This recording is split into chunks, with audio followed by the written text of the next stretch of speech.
పక్కన ఫోన్ చేద్దాం.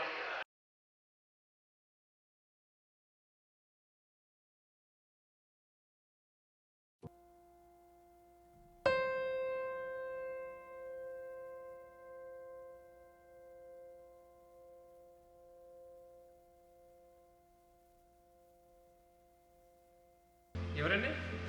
చెప్పు. హలో అన్నా. ఎవరు? అన్నా నేను గోవిందన్న మాట్లాడేది. అదే అదే గోవిందు, బాగున్నావా? చాలా రోజులు ఫోన్ చేసావు. అప్పుడే మర్చిపోయారట. ఏడ మర్చిపోలే, చెప్పబ్బా.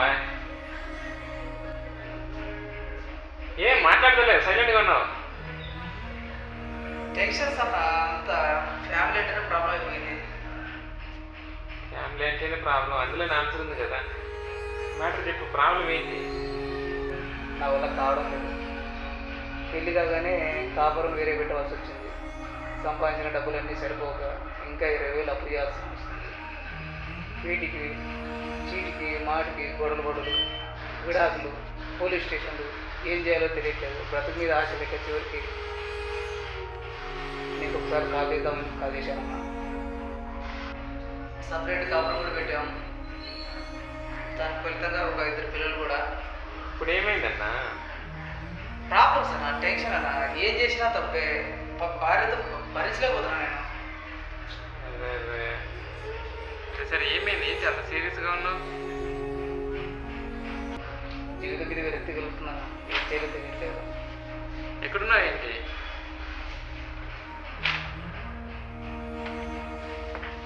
హలో, మాట్లాడు, వినిపిస్తలేదు. సైలెంట్గా ఉండేలా.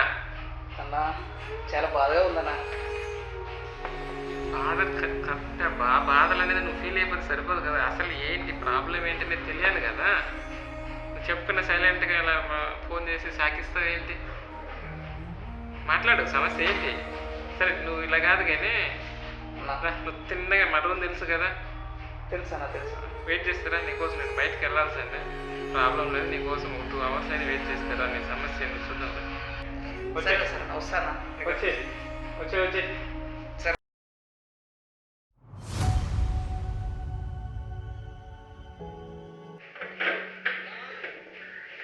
ఎవరు డోర్ కొట్టేది? గోవిందా? వస్తున్నా. ఏమన్నా చెప్పిన ఏంటి సొంతగా? ఏంటి ప్రపంచంలో బాధలన్నీ నీకే ఉన్నట్టున్నాయి.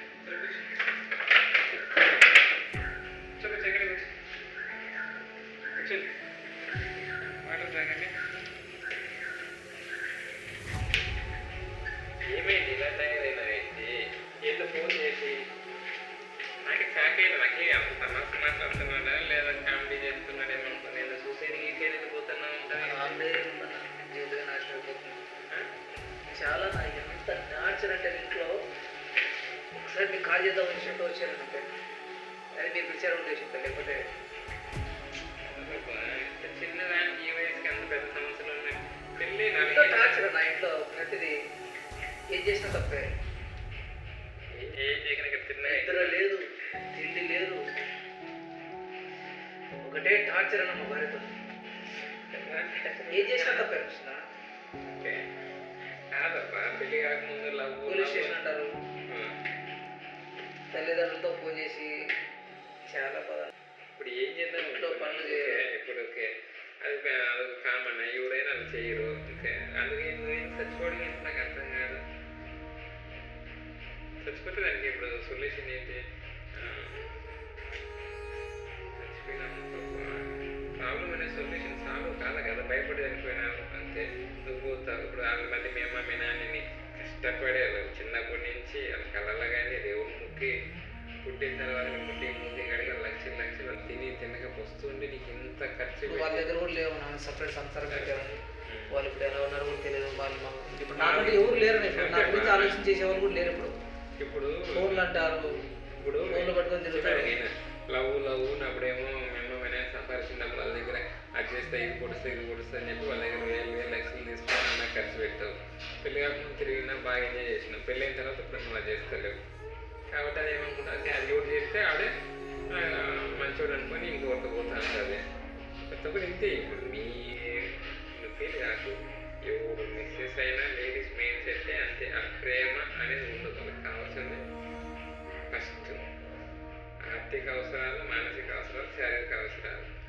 ఏమనుకుంటారు, ఓకే ఇప్పుడు నేను పట్టించుకుంటారు అంటే ఇది తిన్నావా, బాగున్నావా, ఒక మెసేజ్ పెట్టిస్తే చాలు. నువ్వు 1000 పువ్వులు కాదు, నైట్ 10 గంటల కాడ 12 గంటలు రూమ్లోకి వెళ్ళి డోర్లు వేసుకొని అయినా చాటింగ్లో వీడియోలు మెసేజ్, ఓకే మళ్ళీ మాట్లాడి నువ్వు టార్చర్ పెడుతున్నావు అంటారు. ఇలా ఏం చేయలేవు, ఎందుకంటే కూర్చోళ్ళు వాళ్ళు అబద్ధం చెప్పినా వాళ్ళు యాక్టింగ్ చేసేస్తారు.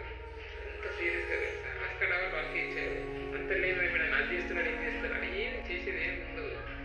కానీ అది చెప్పింది పోలీసులు నమ్ముతారు, ఎందుకంటే వీళ్ళు నెంబర్ 1 చీటింగ్ కాదు, అది చెప్పిందే నమ్ముతారు. వాస్తవాన్ని మొగోడు కాబట్టి ఏం చేయలేదు, అది చెప్పిందే చెల్లుతారు. ఓకేనా, అయ్యా శుభ్రంగా నేను కాకపోతే వెళ్ళరాకుండా చూడాలి. వాళ్ళకి కావాల్సింది ఈరోజు ఎంజాయ్ చేస్తున్నాను అంటే రేపు భవిష్యత్తు గురించి వాళ్ళకు ఉండదు. ఎందుకంటే వాళ్ళకి నేర్పలేదు, ఫస్ట్ తప్పు నీది. పెళ్ళైన కొత్తలో బాగా తిరిగేటప్పుడు ఇలా చేసుకోవాలి, ప్లానింగ్ ఉండాలి. ఓకే డబ్బులు ఉన్న రోజులు బాగానే ఉంటాయి, డబ్బులు ఎప్పుడైతే అయిపోతాయంటే రోజుకి లక్షలు ఖర్చు పెట్టుకొని తిరుగుతూ ఉంటే ఎక్కడ ఉంటాయి, ఎక్కువ డబ్బులు ఉండవు. డబ్బులు అయిపోయి పని చేయాలి, పని లేనప్పుడు కోపాలు వస్తే చీరలు వస్తే కష్టపడకూడదు. అంటే ఇప్పుడు అసలు ప్రాబ్లం ఏంటి, ఆమె ఏం చేస్తుంది నేను చెప్తే కదా, మేము ఊరిగా మాట్లాడాలి క్లారిటీగా మాట్లాడదాం, సరే వాళ్ళ అమ్మ వాళ్ళని పిలిపిస్తే మాట్లాడదాం. ఎందుకంటే ఇది చిన్న విషయం, ఎందుకంటే భూమి మీద ఉన్న మగవాళ్ళు ప్రతి ఒక్కడికి ఉన్న బాధే, ప్రతి ఒక్క ఆడవాళ్ళు వాళ్ళ మెయిన్ సెట్ అలానే ఉంది. ఎందుకంటే మనిషి అనేది పుట్టుకతో వచ్చిన సత్యాన్ని మారుతారు కదా, మధ్యలో మారితే మనసులో దేవుళ్ళు అవుతారు. అంత సీన్ లేదు. ఇక్కడ ఏంటంటే డిఎన్ఏ, నువ్వు ఎలా ఉంటే నీ పిల్లలు అలా పుట్టేస్తారు డిఎన్ఏ నుంచి. ఇప్పుడు డిఫాల్ట్గా లేడీస్ మెయిన్ సెట్ అనేది అలానే తయారైంది. 2024 ఇంకా ముగ్గురు పిల్లలు యూత్తో పనిచేయరు, ఈగో యాటిట్యూడ్ టన్ను సర్దు అలగడం గొడవపడడం శాడీజం సైకాలజీ ఇదే ఉంటుంది అమ్మా. ఇద్దరు డబ్బులు మీరు అన్నట్టు ముందే చెప్పారు అంతే వాళ్ళంతే. అదే కదా ఇప్పుడు చూస్తున్నాయి కదా యూట్యూబ్లో ఏ దాంట్లో చూసినా ఒక్కటి సరిపో దానికి మొగ్గులు 16 మందిని పెట్టుకుంటారు. ఒకరు నువ్వు కాకపోతే ఇంకోటి అంతే, నువ్వు వద్దు ఇంకో దగ్గర పోతారు. అంటే ఆడదాన్ని గుర్తు పెట్టుకో, తగ్గిస్తా ఉంటే నువ్వు తగ్గిస్తా అంటే ఒకసారి ఉంటాను అవి నేను బాగా అమ్మాయికి లాగా అమ్మడికి నీ దగ్గర ఉన్న మొత్తం తీసేసుకుని ఇంకేం లేదు. నేను ఫస్ట్ అది వేస్ట్ పెప్పి అంటే సేమ్ పర్సన్ అంటుందో అలా తాగేసింది, ఇంకా నీ దగ్గర ఉండడం వల్ల ఏం లేదు. ఓకే ఇంకా ఎవరు ఫోన్ చేసి అలాగే వాళ్ళకి ఏంటి వాళ్ళు ఎలా ఉంటారంటే వాళ్ళ పిల్లలు వాళ్ళకి తినడానికి తిండి పెట్టరు, కానీ పక్కన పిల్లలు మనం బిర్యానీ పెడతారు, పార్కులో పక్కలో బాగున్నావు ఏం చేస్తున్నారు అంటారు. అదే కొన్ని రోజులు అడుగుతారు, ఎందుకంటే వాళ్ళకి అవకాశం అంటే వాళ్ళకి ఏదైతే కావాలో అది తీసుకున్నందుకు అడుగుతారు. వాళ్ళు నిజమే మూర్ఖత్వం. అదే వీడు 1000 పువ్వులు కష్టపడి 3 కోట్లు తిండి పెడుతున్నాడే, ఏమైంది తిన్నావా లేదని అంటే పలకరిస్తే అంటే పని చేసుకోవడానికి టైం సరిపోతుంది, పలకరించుకోవడానికి పెళ్ళైనాక తిన్నావా లేదు తిన్నావని అనుకుని తింటారు కదా వస్తుండిపోదు. దానికి ఏంటంటే తిన్నావని లేకుండా వీళ్ళకి ఏదో వాళ్ళ మీద ఏమంటే వెళ్ళిపోతారు. మాట్లాడినా తప్పే, పలకరికపోయినా తప్పే, చేసినా తప్పే, చేయకపోయినా తప్పే, ఏం చేసినా టార్చర్ అంతా. సరే డైరెక్ట్గా వెళ్ళిపోయింది. నాకు లాస్ట్ చివరికి ఒకసారి నీతో మాట్లాడదామని ఫోన్ చేశాను, ఈరోజు మీరు రమ్మన్నా. నేను అందుకే చెప్పేది ఏంటో అంత చిన్నదానికి ఇప్పుడు నీదే కాదు, వాళ్ళు అలానే ఉంటారు. వాళ్ళు మెయిన్ సెట్ అలా అయిపోయింది. 2025 తర్వాత అమ్మాయిలు కాపురం చేయరు ఏంటంటే ఇది ఒక పెద్ద ఫ్యాషన్ అయిపోయింది. లివింగ్ రిలేషన్ అని భార్య ఎవరితో పడితే అంత పోతారు, ఏది పడితే అది చేస్తారు. ఒక బాధ్యత రెస్పాన్సిబిలిటీ అనేది లేదు, వాళ్ళ శక్తి లేదు, చెప్తే ఈయనే ఊరికి లేదు, వాళ్ళ పెంపకం లేదు, అమ్మ అలాంటి అదే లేదు. మొక్క ఏముంది బాగానే ఉంటుంది అని వాళ్ళు చెప్తలేదు. ఇప్పుడు నీకే కాదు గుర్తుపెట్టుకొని ఇప్పుడు 2025 నుంచి మొత్తం ఈక్వల్ ఇదే బాధ. ఇప్పుడు నేనేం చేయాలన్నా? అందుకే నువ్వు పరిష్కారం లేదా? ఫస్ట్ చిన్నదాన్ని ఎక్కువ గలించి ఆపి చంపడం సావడం అనేది పెద్ద అమ్మాయికత్వం. ఈనాడు చంపడం అన్న అదే నన్ను చంపేస్తుంది రోజు తింటుంది రక్తాన్ని. అది కాదు నేను చెప్పి వీళ్ళకి ఆమె అలానే చేస్తారు. వాళ్ళకి ఎందుకంటే వాళ్ళు అప్పుడప్పుడుతో చూసుకుంటారు. అంటే చిన్న పని చేసేదానికి కోపం వచ్చేస్తారు. ఓకే ఏదో చేయాలి అంటే నాకేం కర్మ అంటే ఎవడు కూర్చోకుండా ఏ పని చేయకుండా ఎంజాయ్ చేయడానికి తినడానికి ఎవడు కంఫర్ట్ అంటే అది వెళ్ళిపోతా అంటారు. అదే చెప్పింది ఇంతకు చెప్తున్నా మరి ప్రేమ అంటే అసలు తెలియదు. ప్రేమ అనేది ఉండదు. వాళ్ళకి కావాల్సింది చెప్పే కదా, శారీరక మానసిక ఆర్థిక అవసరాలు ప్రస్తుతాన్ని చూసుకుంటాడు. మీరు సిన్సియర్గా లవ్ చేసి పెళ్లి చేసుకొని 1000 రోజులు కష్టపడి తిని అన్నీ చూసుకున్నా బాగున్నావా లేదా అనే కొంచెం ఇప్పుడు వాడే ఎక్కువైపోయింది. చూసారా, అందుకు ఫస్ట్ వాళ్ళమ్మ వాళ్ళ ఆయన పిలిపించారు సార్ మాట్లాడారు. ఓకే ఎందుకంటే అన్నట్టుగా ఒకసారి వాళ్ళ తల్లిదండ్రులతో మాట్లాడేస్తారు.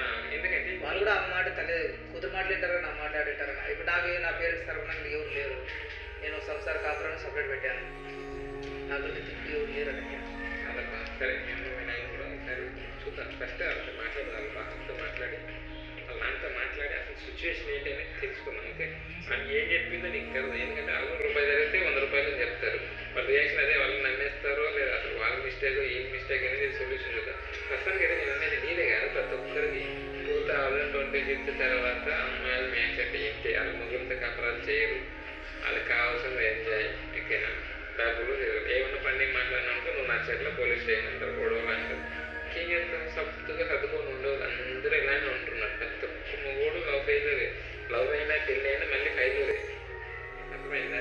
కాబట్టి ఇది అర్థం చేసుకుంటే నాకు అనిపించింది ఏంటంటే, నువ్వు ఒకడేనేమో నీదేనేమో జనాలు ఏమనుకుంటారేమో, నువ్వు పరువు పోతుందని భయపడి నీ జీవితాన్ని నువ్వు నాశనం చేసుకుంటావు. ఇది అందరూ అదే, అందరూ చెప్పుకోవడం నువ్వు చెప్పుకున్నావు, తేడా ఏం లేదు. అందరూ భూమి మీద ఉన్న ప్రతి ఇంట్లో ఉన్న సమస్య ఇది కామన్. అట్లా చిన్నదానికి మీరు అదే అది గోరందాన్ని కొండంత ఊహించుకొని నువ్వు చావడము చంపడము అదే అయిపోతుంది. ఇప్పుడు ఏమవుతుంది, ఇప్పుడు మేము వినే పరిస్థితి చాలా ముసలిదానికి ఊరుతుంది. నేను అనేది మనిషిలా బతికి ఓన్గా ఆలోచించే శక్తి ఉంటే తప్ప మారదప్ప. అర్థమైంది కదా? సరేనా మీరు అన్నట్టుగా? సరే అది మాకు ఫోన్ చేస్తాను, ఒకసారి ఫోన్ చేసి రమ్మని చెప్పు. సరే ఓకేనా? సరే ఓకే.